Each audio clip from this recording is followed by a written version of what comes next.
Welcome back, folks. Today will be our final lecture and discussion for the term. It will cover the final 3 chapters of your textbook, in addition to rolling out your final project as well. Let's dive right in by discussing your final project. In lieu of just a composition or a paper, you're going to be submitting something called an elevator speech. In other words, you're going to be presenting and recording a very brief presentation that you'll then upload to our Course Canvas site. That's going to be an elevator speech, which is a concise, flexible, and rehearsed sales pitch designed to showcase a person's talents, experience, and professional interest. It's called an elevator speech because its concision means that you should be able to share what you've just said with someone on a very long elevator ride or over a social conversation at a networking event like a party. So, here's the purpose and audience of this assignment. Creating, developing, and sharpening the transferable interpersonal skills to succeed in a competitive professional environment remains a scarce commodity for numerous employees. If you'll recall, at the very beginning of our term, we discussed the soft or transferable skills that most individuals simply don't have to overcome the challenges of establishing their career. This is especially true in professional communication settings where interpersonal communication becomes replaced through electronically mediated conversations. So based on this premise, you're going to develop a very brief presentation that showcases your knowledge and talents for formal business settings. You'll compose and develop a short speech that highlights your credentials and demonstrates your enthusiasm and credibility as a potential employee. Using our workshops and your past experience, you'll record and submit a resume in the form of a career path assessment that reinforces your presentation's key points and elaborates on your professional potential. So, step by step, this is what you're going to do. You're going to compose, refine, and rehearse a presentation showcasing your knowledge, experience, and enthusiasm for a particular employer, internship, or even merely a career path if you haven't settled on something that specific. You'll use your past experience or professional aspirations as inspiration, and after you've carefully identified your requisite skills, you'll translate your background into a cogent, concise career path. That career path will be in the form of an assessment that elaborates on the responsibilities of your previous employment and usual skills, etc. So, that career path assessment will be available as a PDF document in our Canvas website. I'll talk a little bit more about the career path assessment in just a moment, but in the meantime, you might want to answer the following questions. What are your personal strengths as a potential employee? What adjectives might former employers, coworkers, or instructors use to describe your plaudits? And why are you interested in the selected organization, whether that's a specific company or even just a career, like electrical engineering, for example, cybersecurity, or at-home childcare? What makes you an ideal fit for these long-term goals? Once you've completed your assessment, you'll adapt the salient aspects of your document into a presentation. You'll first provide a brief introduction of yourself, and then, after that, you'll provide a summary of your work and other experience, and finally, you'll deliver an action item. In other words, something that you would like a potential employer to do based upon what you filled out in your career path assessment, such as contact you if they have any available internships or employment opportunities, etc. In other words, you need to craft an ideal response for this speech and try to deliver that speech in aiming to acquire that response. So this is your style sheet for this assignment. This is only a 2 to 3 minute speech. It's relatively brief, so those of you that might suffer from communication anxiety probably won't have that great of a hurdle to overcome. Your assessment, the career assessment that we've already spoken about, will be published in an appropriate format and will be due on the 15th of May alongside your speech. Your speech must conform to the above purpose and audience, and speaker can use index cards in lieu of memorization. Your presentation must incorporate an audience of no fewer than 4 spectators. In other words, whenever you record your speech, you'll need to make sure that you have demonstrated there are at least 4 spectators for your presentation. Well, that's all in regards to the assignment prompt, but remember, the assignment prompt will be on Canvas, and I'll be available online to answer any specific questions that you have. This is due on the 15th of May at 11:59 p.m. And remember, in addition to the presentation, you'll also need to fill out something called a career path assessment. So let's talk in a little bit more detail about what that is. A career path assessment is really just an assessment of what you plan to do with your degree. So let's talk a little bit about how you might fill that out. What do people in this occupation do? List at least 5 specific responsibilities for this occupation. So this person is attaining a Bachelor of Science in Physical Education. And these are some of the careers that they're planning on pursuing using that degree program. They're also going to list skills and requirements and personality traits that that particular job might require. This will give them inspiration on what to discuss within their presentation, because they can talk about previous employment or experiences they've had, whether they were compensated or not compensated, that developed things like reliability, self-discipline, compassion, and good communication skills. The second half of your career assessment asks you to identify some career paths, entry-level jobs, individual progress, and some positions that might lead to. In other words, you're going to describe a possible career path you might take based upon your collegiate and professional interests. We've already discussed some of these a bit earlier this term, but we'll be spending some more time in today's lecture and discussion so that you won't feel quite as lost as you prepare for this assignment. In the meantime, let's look at a brief presentation by Ashwani Bhagat. What's less fun in a job interview, she asks. Doing it again and again, because Ashwani endured 32 interviews before she landed a job, and she kept notes on every experience and lesson along the way, ranging from funny to unbelievable.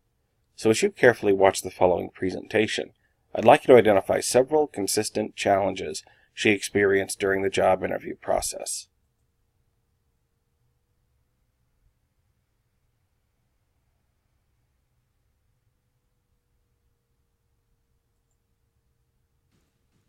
All that I wanted was a job. Who doesn't get one? Rewinding 10 years ago, in the last leg of my MBA, when all of my classmates were getting placed left, right and center, all that I wanted was indeed a job. It took me 32 interviews to get my first one. Along that journey, my only companion was this rule book, where I kept note of all the stories and their takeaways, and here I am to share a few of them with you. The Monday was here, the first ever job interview. The night before was all but exciting. Preparations were in full swing. Fear of unknown and all that stuff. I kept telling answers to all the possible questions in my head, including questions like, tell me about yourself in 2 lines. First impression is the last impression is what I had in my mind. The next morning, I skipped breakfast. Nervousness, I guess, and I walked out of my hostel gate. And there, I saw my classmates already near the college gate. I ran, but slowly. Just doesn't go together, right? Just to avoid the creases on my dress. When I reached the interview room, they told it was going to be telephonic. I'm not sure whether I was relieved or much more tense. The phone was on. Alphabetically, I was the first to go, and I told something like this about me. Hi, I'm Ashwani.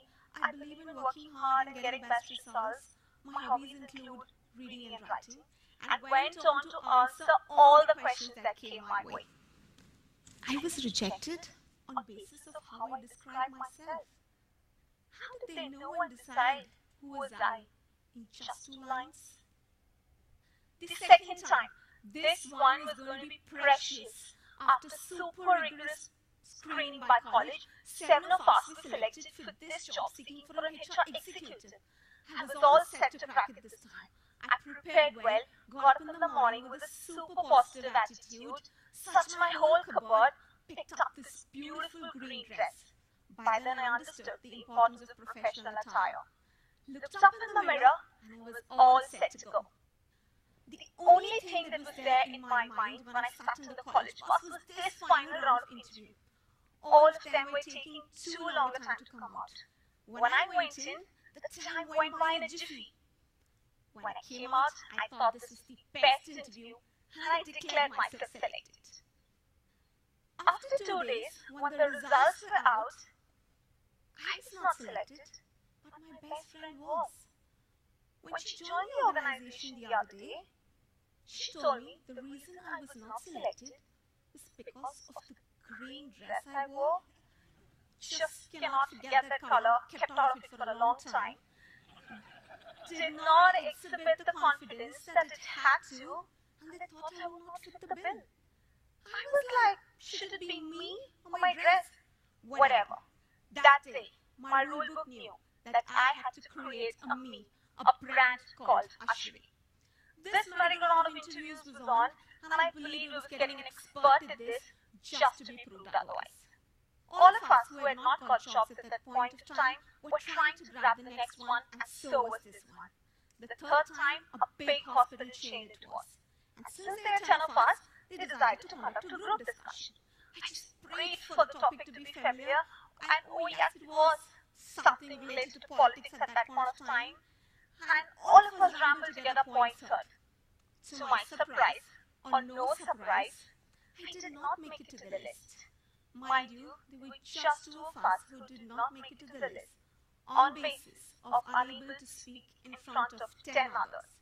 Today, I guess, we have 300 of us here.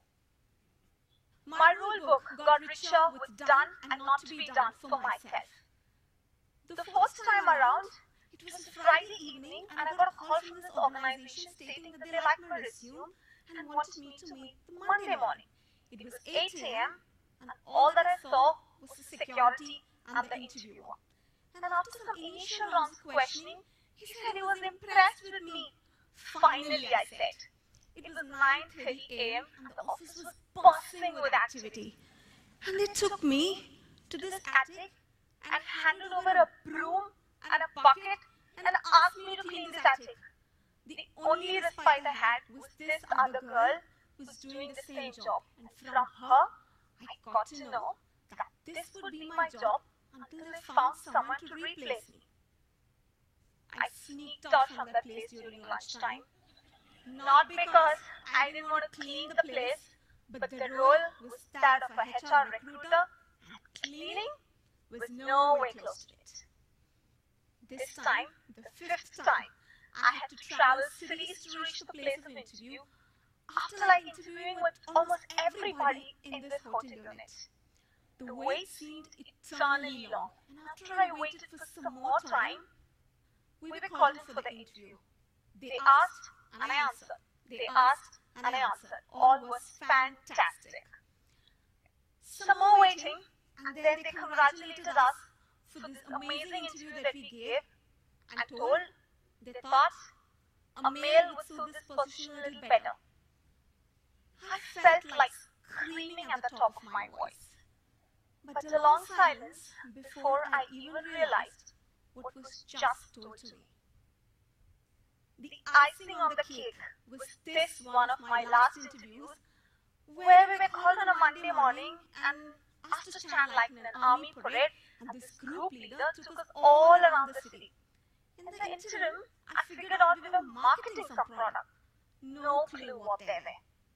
And the evening ended by them telling me that I did not suit a marketing job. I was like, oh yes, you're right. I came in for a HR role, and perhaps that's what my resume told too. When I cracked my 33rd interview, a job seeking for a management trainee HR, I felt liberated and overwhelmed with emotions. When I think of me at work today, the lessons from this rule book has enabled me to make every conversation, job, mine, and that difference is what I call a brand. To do the best in any situation, to understand persistence, persistence, and persistence is that one thing which will keep me calm under any circumstances. A time in life that I hated the most and wished to be erased has had some of the biggest learnings for me and has made me what I am today, a seasoned professional with lots of expertise and accolades. Thank you. Most of us probably can't imagine having to attend 32 interviews to get a single offer, but actually that's not too far from the truth. And believe it or not, things like the absence of proper etiquette, or poor communication skills, or an absence of understanding of the organization or employer tend to be the bulk of the reasons that potential employers cite for not hiring particular individuals for positions. So with that in mind, we're going to spend some of our time today discussing some do's and don'ts about creating resumes, but also identifying your potential for a position of employment. This is an article that we'll start with by Emily Moore, in which she says that most people are looking for jobs the wrong way. As humans, we're wired to avoid rejection. I think it's biological. I'm sure Shwani thought that way, and probably helped keep us alive at some point, but I also think that today it doesn't help us much, and it prevents us from going for the things we really want. So it's about flipping the dialogue. Instead of thinking, do they want me, ask yourself, do you actually want to work there? Do you like the culture? Do you feel good about the role? She continues, while it's important to answer the person's questions, when you take control and start asking more questions, it can actually make you a more attractive candidate. Yes, they have the job that they can offer you, but you have the skills, the ability, the talent to offer them. You're a giant asset as well, and people often undervalue themselves. Most of us go in with an outcome or closed mindset whenever we apply for a job. We need it for X reasons, we hope we get it, and we're willing to do almost anything to receive an offer.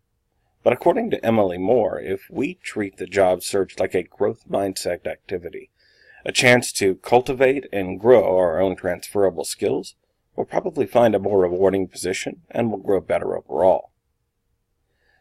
In The Way We Think About Work is Broken, Barry Schwartz asks what makes work satisfying. Apart from a paycheck, there are tangible values that Schwartz suggests our current way of thinking simply ignores. We're going to watch just several minutes from a presentation, and I'd like you to identify how Schwartz distinguishes good and bad work.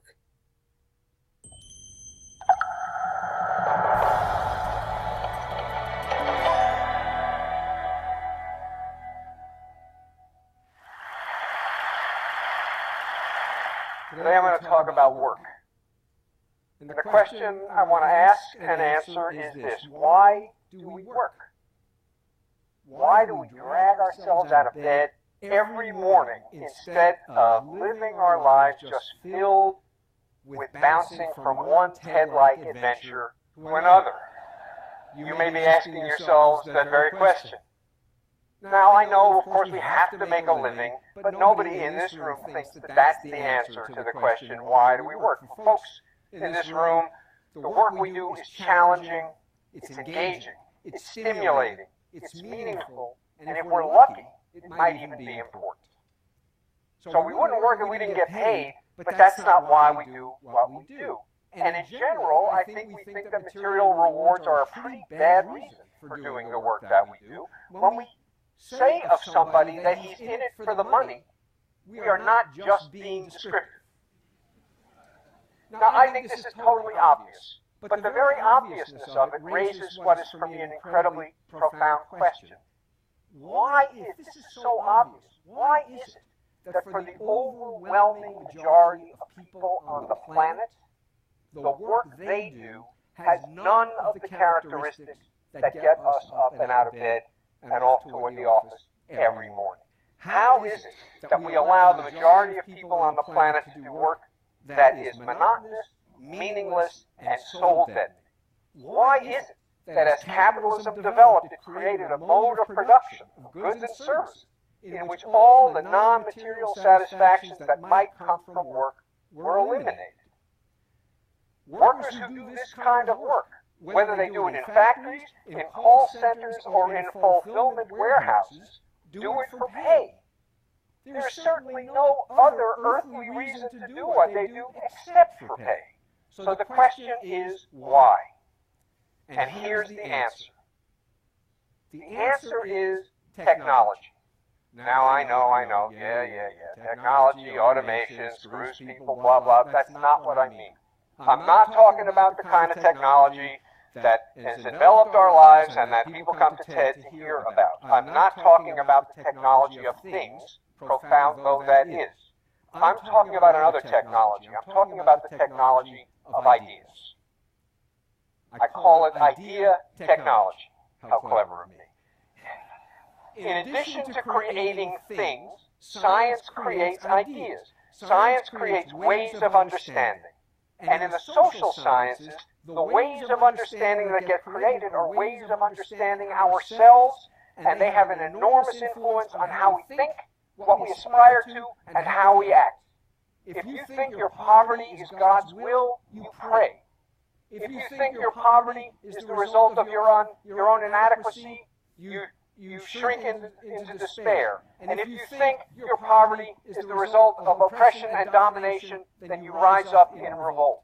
Whether your response to poverty is resignation or revolution depends on how you understand the sources of your poverty. This is the role that ideas play in shaping us as human beings, and this is why idea technology may be the most profoundly important technology that science gives us. So what do you think Schwartz means by idea technology? Think about the reasons that you choose to work. According to Schwartz, we absolutely work so that we can pay things like our rent and our bills and afford food for our families. But in the same respect, if we find ourselves in the midst of a dead-end job, or if we're told that certain career paths are simply out of our league, then according to Schwartz, this is a byproduct or an outcome of idea technology, of the way that we think about ourselves and the world around us. So in order to increase our aspirations, we have to change the way that we think about looking for work. So here are a couple of career advice advanced tips. As you look for a profession, and remember, over the course of your life, you might have as many as 2 or 3 different professions. It's a good idea to have several careers in mind rather than just one. Approximately 60% of students change their major at some point during their college career, even if they're only acquiring an associate's degree. And it pays to be knowledgeable about more than just one career field. The average graduate changes their job 7 times in their life. Finally, it also pays to develop a wide variety of general skills or transferable skills, particularly those related to communication.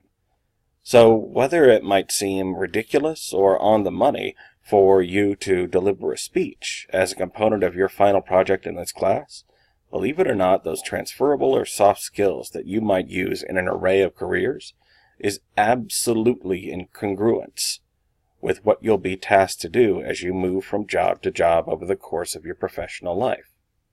So what resources should you look at for choosing a career?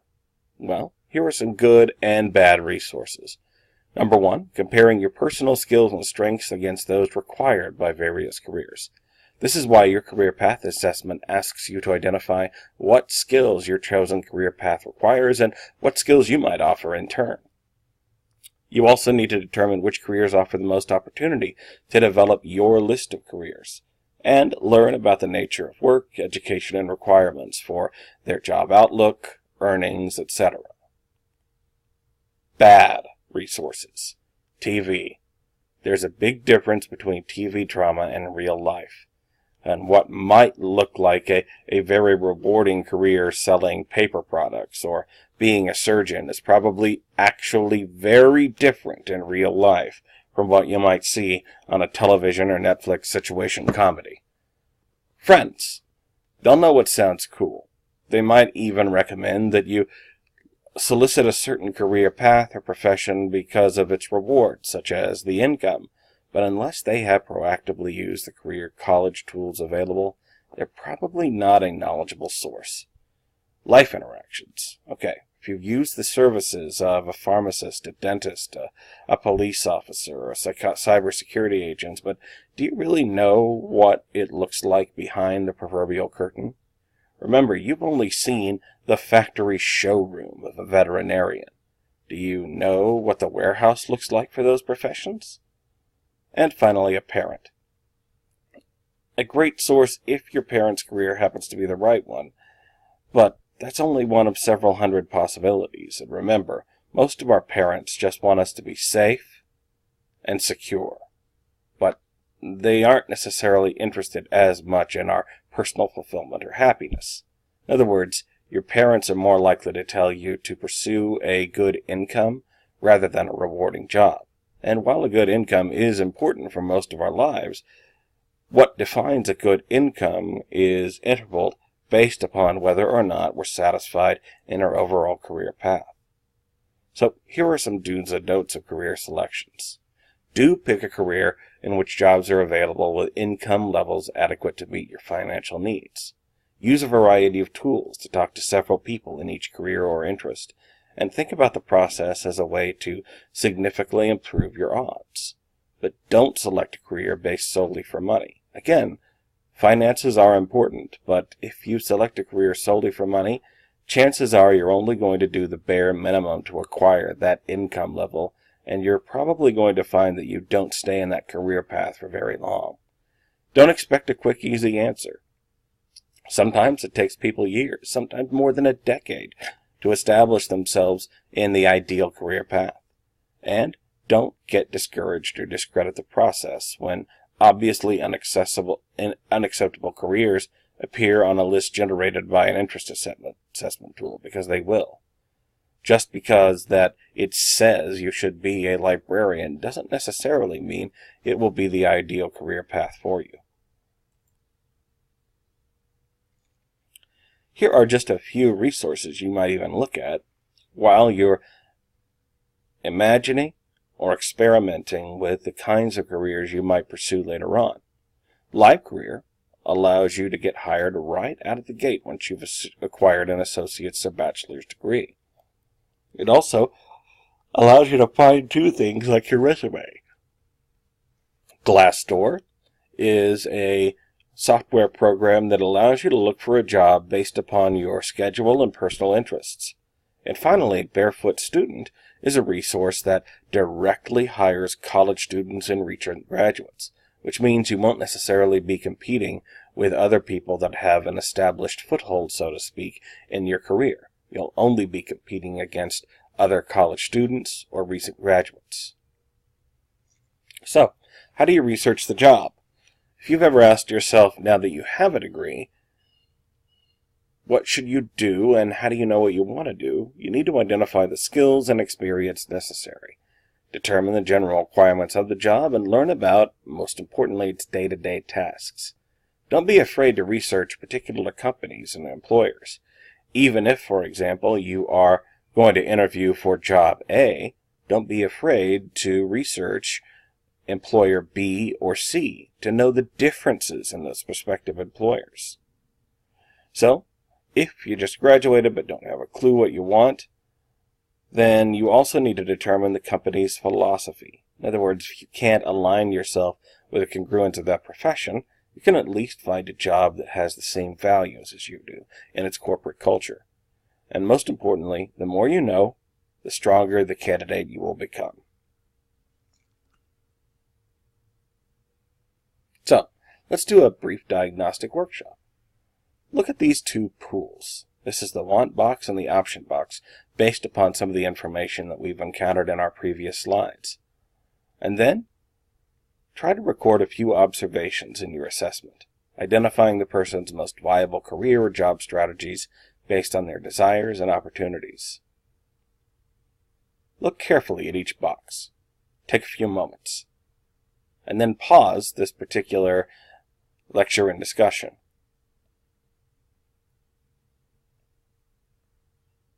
Are you back? Great.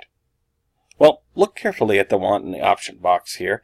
You'll see that they have definite, tangible outcomes that they want out of a position. They want to be able to afford a job, pay off a home in 10 years, take their children on vacation, and maybe even move around a little. Now, let's look at their option pool and triangulate that against all of their wants. They're good at fixing things. They've worked as a certified welder before school for 3 years. All right. They can easily get a CDL license. Clean record. Thinking they can major in business management could go either way. And they know some people that could get them a job as a car dealer, maybe open their own dealership one day. Well, if they want their Sundays off and if they want their health insurance, then probably things like just being a certified welder might not be their best option. A major in business management or nursing certainly could allow them to pay off their home or have weekends off, but being a nurse probably doesn't mean that they're going to be able to assess their schedule. Easily getting a CDL license would certainly allow them to travel, but wouldn't necessarily afford them weekends off, and depending upon the work cycle, might not allow them to pay off a home in merely 10 years. So, it looks like this person has a lot of decisions to make, which means they're probably going to have to prioritize or place a premium on some of their wants as they look at their option pool.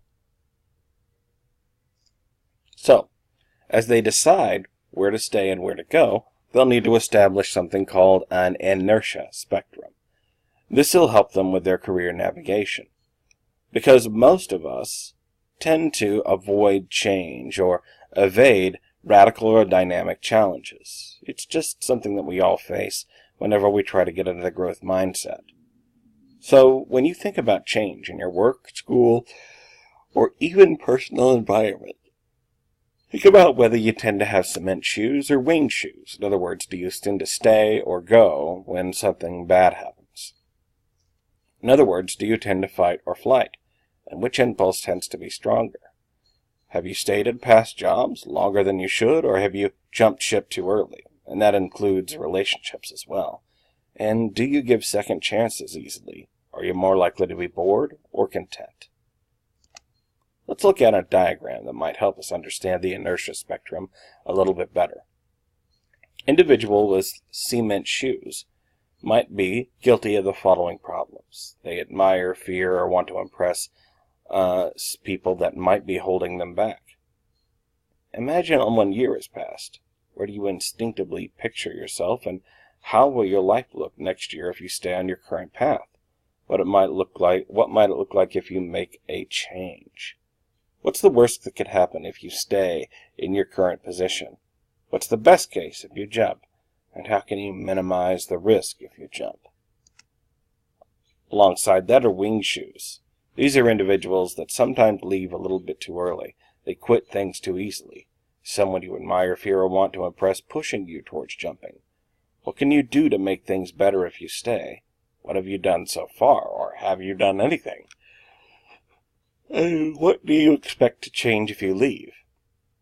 Have you learned something new about your job, the career landscape, or yourself since you started, and what might be the likelihood that you'll continue to learn new things if you stick it out? All right, folks.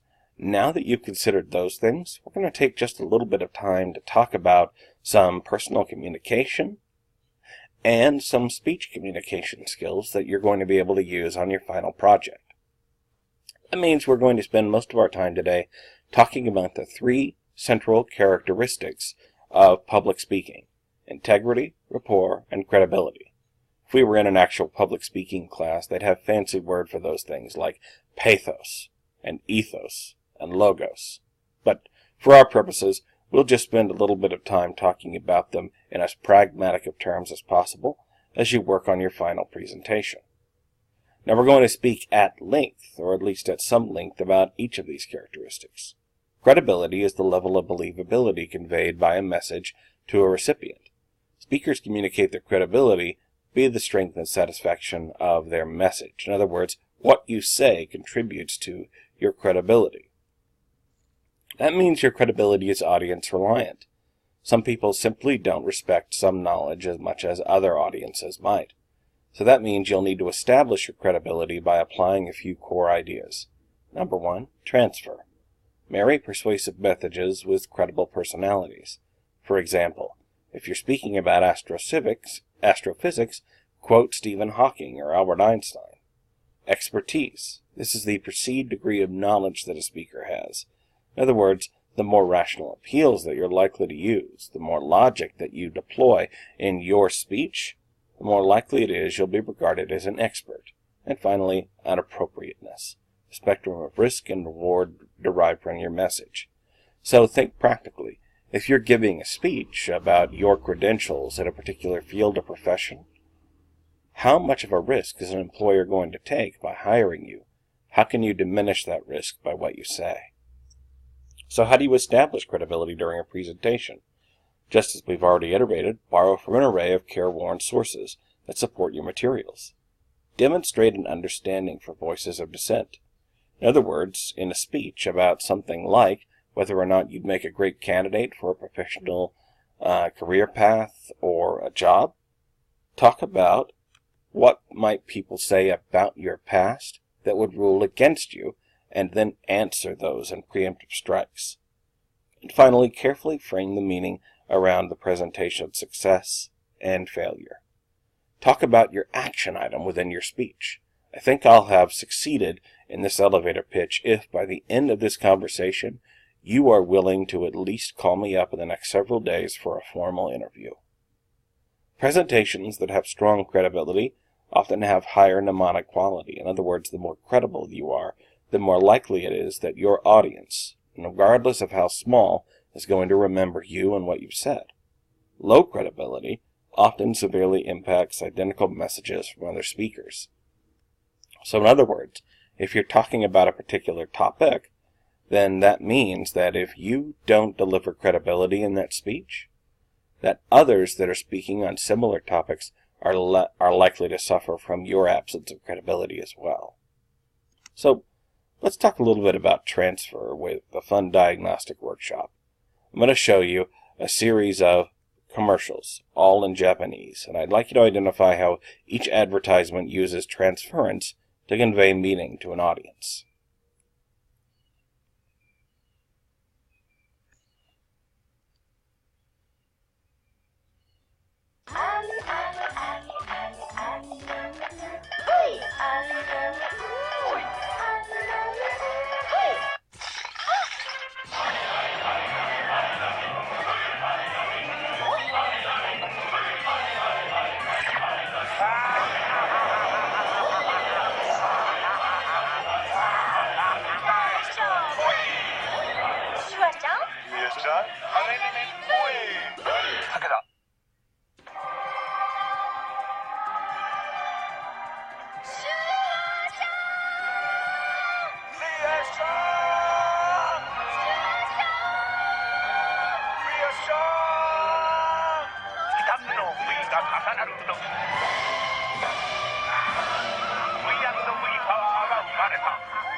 White clouds and blue skies and the sun in my eyes, some wood for fire and leaves, and a street 70% の人が淡麗グリーンラベルバイオレン食べ比べたらわかりますバイオレン肉の旨味が生きています肉はハムだから美味しいはじける美味しさバイオレンしかも低価格このメッセージが目立ってない今回は目立ちますダイハツミライイース目立つとムース悪い意味で通じてません売れてるの売れてるへえ俺のおかげ腹立つなムースダイモツミロウス So, folks, Hopefully what you identified within each of these commercials is the fact that the advertisement is using the existing credibility of a major Hollywood star, and then they are applying that, or transferring that rather, to their own product. For example, if you're going to sell beer that's been fused with vitamins, you use Arnold Schwarzenegger because he's known for his strength, or because he's known for being Mr. Universe for 2 consecutive years in a row. Or if you're advertising a video game like Uncharted, which is all about an explorer trying to find different kinds of treasures, obviously you'll want to use Harrison Ford. The underlying message being that if you can play Uncharted very well, you'll actually be a better action star than Indiana Jones himself. In each of these cases, what is implied in the transference is that the advertisement knows something about the audience, what they like and what their goals might be, so that they can then curate their message to that particular audience. Now let's apply that to your forthcoming presentation. Imagine if you were able to mention something about a particular employer's competitors or their own corporate culture to create credibility. What you're demonstrating is you know what they want, and that's why you've come to them to supply them with what they need. That kind of credibility is something that takes dedication and research, something that most audiences, regardless of how small, will appreciate. Now let's talk a little bit about rapport. If credibility is all about the intellectual message, then rapport is about the emotional relationship that you develop with strategic and stylistic delivery. So here can some ways that you can establish rapport. Identify visual, auditory, and kinesthetic congruence. In other words, try to establish congruence with who you're speaking to. For example, you might dress a certain way or speak a certain way that aligns carefully with the corporate culture of the person that you want to get a job from. You might integrate in demographic ideas, values, and experiences. For example, if you know that you definitely want to work as a nurse in a rural community, then you might imbue your speech with anecdotes, illustrations, or stories about how you have lived in that kind of environment before, or at least understand and appreciate it. And then create opportunities for yes patterns. In other words, you want to create opportunities for your audience to say yes to the things that you're sharing. How can you generate rapport? Mirror the audience's emotional responses, reinforce similarities in body position, and demonstrate persistent attentiveness to their response. Now, of course, this is going to be fairly difficult since your speech is going to be recorded, but you can imagine what the ideal response might be, and you can enhance your own presentation by acknowledging it. Rapport between speakers and audiences drastically reduces communication apprehension. So one of the reasons that you're going to be delivering your speech in front of a live audience instead of just recording it is that if you can create rapport, even with those 4 individuals that are going to be in your audience, it will drastically reduce the amount of anxiety you experience during the assignment. Typically, rapport is the leading indicator of whether an audience will have an active response. So if you have an especially challenging aim or action item you want your elevator speech to achieve, then you need to concentrate on rapport. Let's look at some instances of this. Do you see rapport in this image? Absolutely. Look at the congruence in things like body posture. Notice how the figure on the left is actually bent or stooped down a little bit, so that both of the individuals can be looking on the same level at the same thing. Now, compare that with this image. Probably don't see much congruence or rapport. Notice that the figure in the center has been outnumbered by the other figures. They're definitely looking at different things, and they've even blocked this person's escape, so that they can't necessarily achieve an emotional relationship with the person that they're speaking to. Finally, let's discuss integrity. Integrity is how much your audience trusts you, the person. So, this is their perception of your ethical purpose, which is absolutely vital in professional settings. Speakers are required to cultivate trust with their audience, and there are several core questions that all audiences are going to ask of their speaker often within the first 15 seconds of any presentation. Number 1. Is the speaker motivated by passion or personal gain? Can the speaker be held accountable to their words, and does the speaker abide by their stated values, ideas, and observations? So here are just a few ways you can establish your integrity. Number 1, provide chances to fulfill your promises. In other words, in your introduction, explicitly say that you're going to talk about a few things and then talk about those things. Share anecdotes of self-sacrifice and value conflict. For employers, knowing that you place your integrity above, for example, compensation, is absolutely essential for establishing your value as a potential job candidate. And, of course, display vulnerability and growth in key moments. Potential employers like to know that you're not just a person that knows things, but that you're a person who is capable of learning new things, as certain fields and professions change dynamically because of the advent of technological advancements. Audiences respond most favorably to dissenting messages delivered by speakers with integrity. So even if you're telling someone something that they don't necessarily want to hear, if you can speak from a position of integrity, they're far more likely to respect you.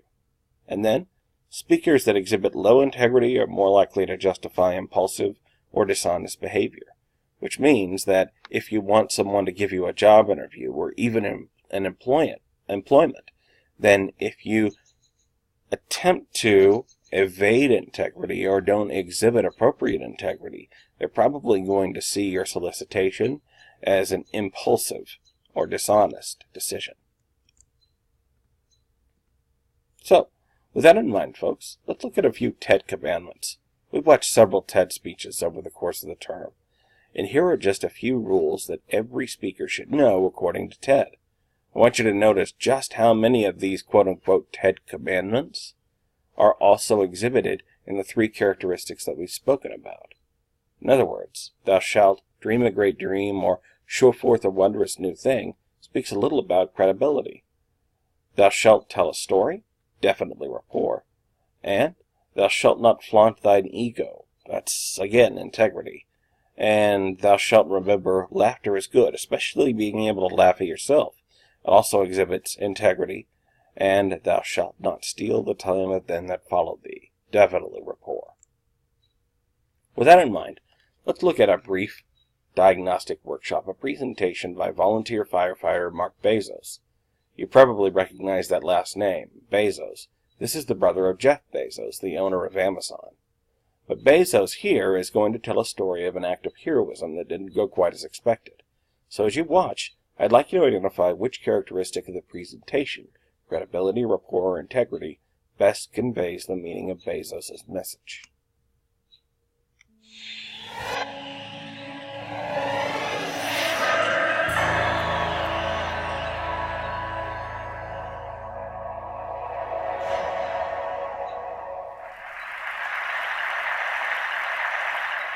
Back in New York, I am the head of development for a nonprofit called Robin Hood. When I'm not fighting poverty, I'm fighting fires as the assistant captain of a volunteer fire company. Now, in our town, where the volunteers supplement a highly skilled career staff, you have to get to the fire scene pretty early to get in on any action. I remember my first fire. I was the second volunteer on scene, so there was a pretty good chance I was going to get in. But still, it was a real foot race against the other volunteers to get to the captain in charge to find out what our assignments would be. When I found the captain, he was having a very engaging conversation with the homeowner, who was surely having one of the worst days of her life. Here it was, the middle of the night. She was standing outside in the pouring rain, under an umbrella, in her pajamas, barefoot, while her house was in flames. The other volunteer who had arrived just before me, let's call him Lex Luthor, got to the captain first and was asked to go inside and save the homeowner's dog. The dog! Oh, I was stunned with jealousy. Here was some lawyer or money manager who for the rest of his life gets to tell people that he went into a burning building to save a living creature. Just because he beat me by 5 seconds. Well, I was next. The captain waved me over. Said, Bezos, I need you to go into the house I need you to go upstairs, past the fire, and I need you to get this woman a pair of shoes. I swear. So, not exactly what I was hoping for, but off I went. Up the stairs, down the hall, past the real firefighters who were pretty much done putting out the fire at this point, into the master bedroom to get a pair of shoes. Now, I know what you're thinking, but I'm no hero.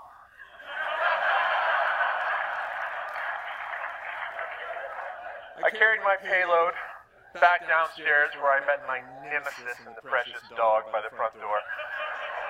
We took our treasures outside to the homeowner where, not surprisingly, his received much more attention than did mine. A few weeks later, the department received a letter from the homeowner thanking us for the valiant effort displayed in saving her home. The act of kindness she noted above all others?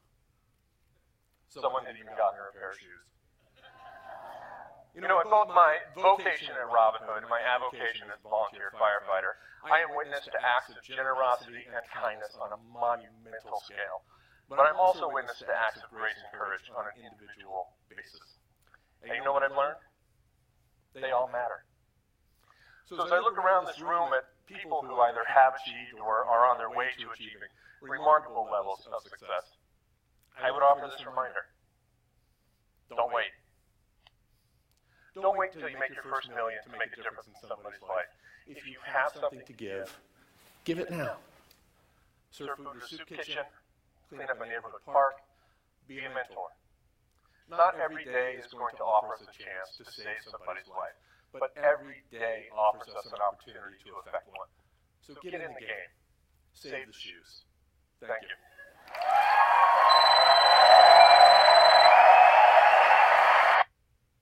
All right, folks. So what you probably noticed is that each of those three characteristics that we discussed could all be readily applied to this particular presentation. For example, you probably noticed that this person developed their credibility by dressing in a particular way. Not only did they look like a volunteer firefighter, but they looked like a volunteer firefighter that had seen some action, proverbially speaking. They developed their integrity because they were able to talk about their own foibles. In other words, they were able to talk about their own mistakes and also discuss how they grew from that, based upon the response of the person that they were serving. Finally, Bezos used rapport via humor. He used things like Nemesis and Lex Luthor and I'm no hero, certain postures and gestures that emphatically created a relationship between himself and the audience. So all three of these characteristics working in congruence are very important. Now, I like this presentation for a few reasons. Number one, it talks about a person's avocation and vocation.